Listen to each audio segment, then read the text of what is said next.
किसी लड़की के ब्रेस्ट को छूना अटेम्प्ट टू रेप माना जाएगा या नहीं, इस क्वेश्चन का आंसर अब सुप्रीम कोर्ट ऑफ इंडिया ने दे चुका है। इलाहाबाद हाई कोर्ट से केस था एक 11 साल की बच्ची का। कंप्लेंट के अकॉर्डिंग दो अक्यूज थे, पवन एंड आकाश। उन्होंने उस बच्ची को सुनसान रास्ते में लेकर गया, उसके ब्रेस्ट को टच किया और उसके पजामे के स्ट्रिंग को तोड़ दिया।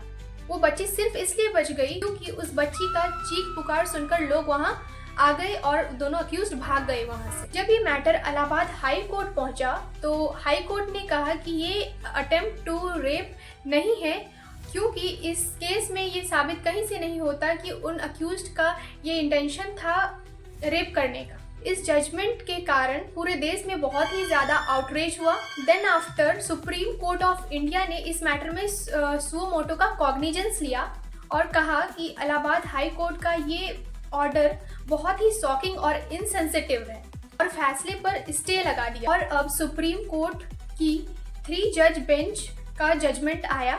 इसमें फर्स्ट इलाहाबाद हाई कोर्ट का डिसीजन को सेट असाइड कर दिया। सेकंड, कोर्ट ने इस फैक्ट्स के 4 पॉइंट्स को देखा। लड़की के साथ फिजिकल सेक्सुअल असॉल्ट ऑलरेडी शुरू हो चुका था। लड़की के कपड़े जबरदस्ती खुलवाने की कोशिश की गई, उसको सुनसान जगह पे लेके गए।